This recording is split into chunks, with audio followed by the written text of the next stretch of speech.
Alright, good afternoon friends. So this time, dito naman tayo sa Toyota Fortuner ko. Simula nung naging akin to, never ko pa siya nalagyan ng dashcam. But this time, palagay ko kasi it's about time na maglagay na ako ng dashcam dahil marami na ako nagiging close calls sa mga kapwa ko motorista. Minsan, muntik na ako masagi or minsan, muntik na ako mabangga, something like that. Especially ngayon, marami na mga sasakyan sa daan and at the same time marami na rin nagsusulputan ng mga sweet potato kung tawagin, di ba? You're wrong. I have decided to put a dashcam in my car. Nagkataon naman na na-discover ko yung isa kong camera na hindi ko naman madalas gamitin, pwede palang ilagay bilang dashcam. Kaya nga na nabanggit ko, dumarami na yung sasakyan sa daan. You can never be so sure kung safe ka pa rin sa daan. At pag pinag-uusapan ng aksidente, hindi mo talaga mapipredict yan. I mean, anytime pwede mangyari yan. Yun ang isang factor kung bakit ako nakapag-decide na maglagay na rin ng dashcam dito sa kotse ko.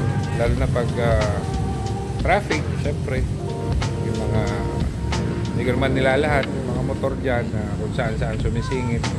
Akala mo laging mamamatay pag hindi sila makasingit. Kaya minsan sisingit sila sa mga alanganing lugar, sa mga alanganing pagkakataon. Minsan masasagi ka nila, wala na. Minsan tatakbuhan ka pa, di ba? So mas maganda nga yung may dashcam. Bali itong dashcam ko ay hindi naman siya designed na maging dashcam talaga sa kotse.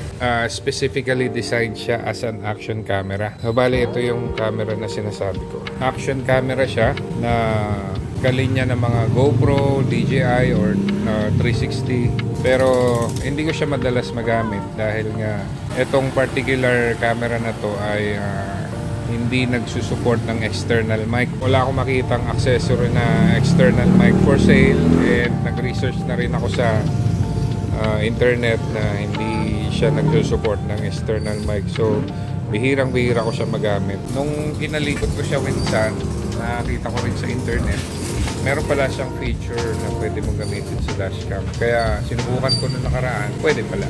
Kaya ito ang sasalpa ko ngayon sa Fortuner. By the way, itong camera nga pala ito, regalo lang sa akin to ng aking kaibigan at kapitbahay. Diyan nakatira sa kabila ng bakod. Si Kuya Mike Collins. So Kuya Mike, thank you very much sa iyong regalo. Bali dito ko siya ikakabit sa windshield, sa gitna siguro. Kaso andito na yung RFID ko eh. So yung pangit naman kung dito sa baba. So dito na lang sa taas, didikitan ko na lang tong sticker ng LTO. Hindi naman importante yan eh. Ito yung pinaka-mount. Ito double side tape, didikit ko dyan. Tapos ito para ma-mount ko sa camera. At yung pinaka-lock nya ito. And then papagapangan ko na lang ng USB cable dito, pababa dito. Tapos i-utilize ko na lang itong 12 volt power socket. Bali meron na ako na ito. So temporary lang yan. Ayaw kong mag-splice ng wire kasi ang balak ko since USB powered siya. So I think 5 volts lang to. Balak ko i-cut to tapos i-splice ko na lang siya dito sa supply nito. Pero nga naisip ko na baka minsan gamitin ko rin tong camera to. So pwedeng baklasin, pwedeng tanggalin. Kaya yan muna ang naisipan ko gawin. Total never ko naman ginagamit tong sa akin na to. So yun na lang ang gagamitin ko. Naikabit ko na yung mounting bracket nya tsaka yung ito. Hindi ko alam kung anong tawag niya. So kung papansin niyo, nakabaligtad siya. Dapat ganyan yung correct orientation ng camera. Pero pag i-mount na siya sa windshield, nakabaliktad na siya. But don't worry, meron kasi siyang feature na upside down feature na pwede nating iset. Kaya, let me show you. Isa-set natin siya ng driving mode. Pag in-on mo yan, pag naka-driving mode siya, as soon as magka-power, kahit naka-off siya, as soon as masupplyan siya ng power, automatic mag-on siya and automatic magre-record na siya. Tapos naka-loop recording. Pwede ka mamili ng haba ng loop recording niya. It's either 1 minute, 3 minutes, 5 minutes. Tapos upside down, On. Ayun na, bumaliktad na siya, di ba? So, ayan na siya. Ngayon, i-set ko na lang yung loop recording kung gaano kahaba. So, ngayon, 1 minute, 3 minutes ba o 5 minutes? Sa tingin ko, okay na yung 3 minutes. So, every 3 minutes, magpuputol siya. Tapos, 3 minutes, record ulit. After 3 minutes, putol na naman. Ayun na. Kita mo, nagre-record na siya. Pero, stop muna natin. Tapos, off.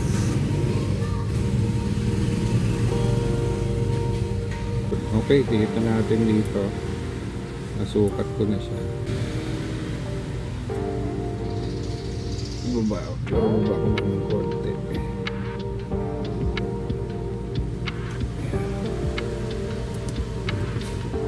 Yun o.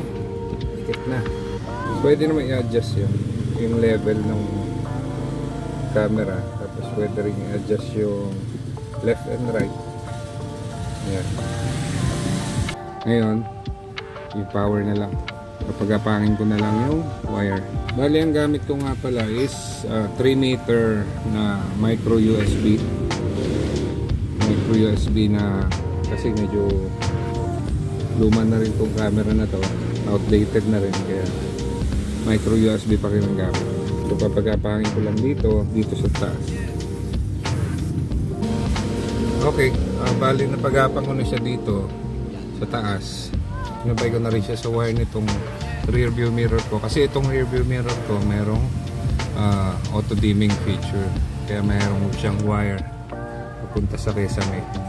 So yung wire din nito papunta sa kesame dito. Tapos dito. Kaya papalusutin ko siya dyan. Ngayon, tanggalin natin to para lumusot siya sa dashboard.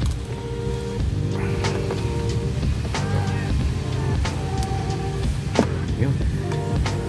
Bali, nandito na siya, diba? Hanap muna ako ng dadaanan niya. Bali, tinanggal ko yung glove compartment kasi papalusutin ko dito yung wire. Dito ko susungkitin ngayon. Dito labas niya. Tapos tatawid siya dito. Ngayon, hanap na lang ako ng pwedeng labasan ng wire dito. Tapos pag ganun.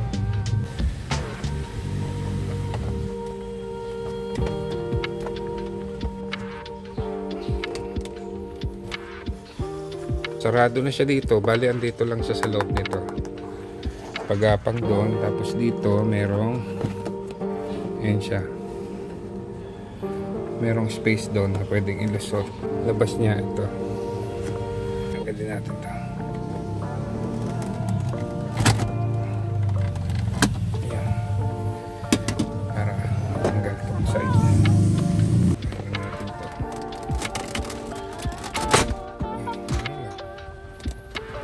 Tapos tawid yung wire dito para malalabas. Mahanap lang ang butas dito. Bale na siya. Saksak ko na para alam ko kung yung sobrang wire. Bakit kasi pag merong sobra na wire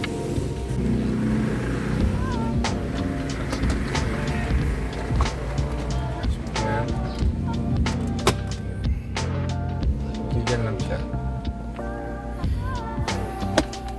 Yung nasa gabal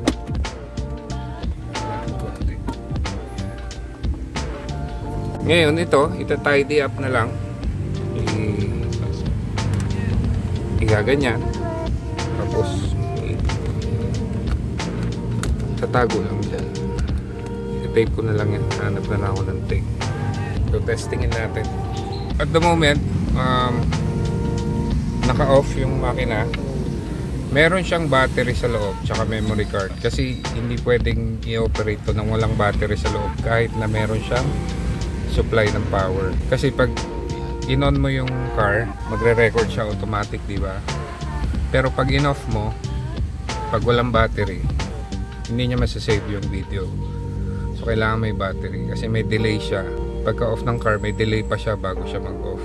itong unit. So testing. So naka-plug in na power. Kahit accessory lang, hindi siya magkaka-power.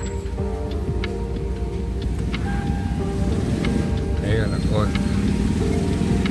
So automatic recording agad siya. Tapos pag i-off mo na, patayin natin yung makina. Ay, yung accessory. Ayan, naka-off na. Mag-off na rin yan. Supposedly. Ayun. Ay, balik ko muna pala ito.